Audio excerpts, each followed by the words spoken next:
बोधि वृक्ष का इतिहास बौद्ध धर्म के इतिहास का अत्यंत पवित्र और महत्वपूर्ण अध्याय है।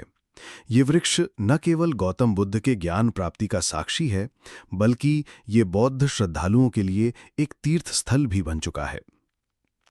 आइए इसके इतिहास को विस्तार से समझते हैं। बोधि वृक्ष क्या है?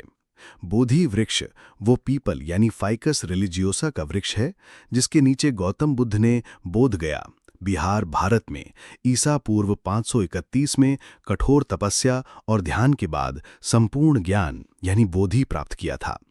इस वृक्ष के नीचे बैठकर सिद्धार्थ गौतम बुद्ध बने।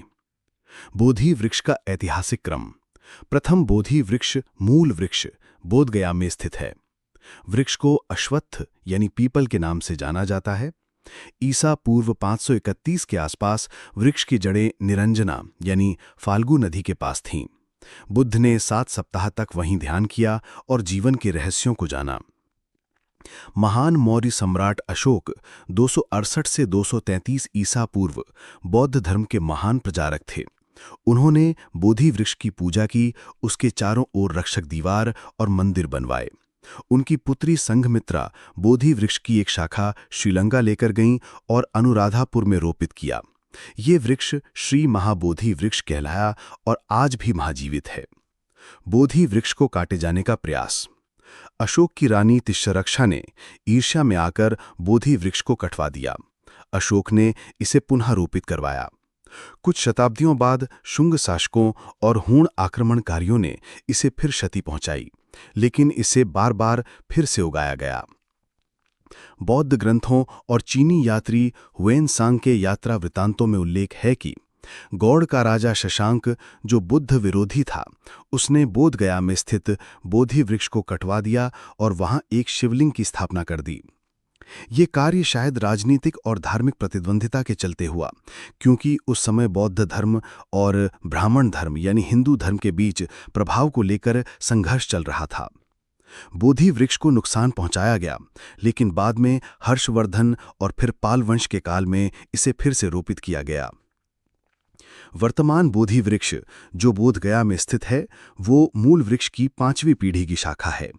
ये वृक्ष महाबोधि मंदिर के पास स्थित है, जो यूनेस्को विश्व धरोहर स्थल है। अन्य स्थानों पर बोधि वृक्ष। अनुराधापुर श्रीलंका में अशोक की पुत्री संघमित्रा द्वारा ले जाया गया। श्रावस्ती नगर में यहां भी बोधि वृक्ष की शाखा रोपित की गई थी। लुम्बिनी नेपाल में बुद्ध के जन्मस्थल पर भी इसकी शाखा स्थापित की गई। बोधि वृक्ष का धार्मिक महत्व। ये ज्ञान, शांति और तपस्या का प्रतीक है। बौद्ध अनुयायी इसे ध्यान, प्रार्थना और साक्षात्कार का स्थल मानते हैं। ये वृक्ष पूरे बौद्ध जगत का आध्यात्मिक केंद्र है। संस्कृति और कला में बोधि वृक्ष बहुत ही महत्वपूर्ण है। बोधि वृक्ष की छवियां सांची स्तूप, अजंता चित्रकला और गांधार कला में प्रचुर मात्रा में मिलती हैं। ये वृक्ष बौद्ध झंडों, प्रतीकों और चित्रों में अक्सर दर्शाया जाता है। बोधि वृक्ष न केवल एक वृक्ष है, बल्कि वो प्रबोधन, करुणा और मानवता के जागरण का प्रतीक है। ये वृक्ष विश्व भर के बौद्धों के लिए वो स्थल है जहां आत्मा को सत्य का आलोक मिला। इसके नीचे प्राप्त ज्ञान ने न केवल एक व्यक्ति को बुद्ध बनाया, बल्कि करोड़ों लोगों के जीवन की दिशा बदल दी।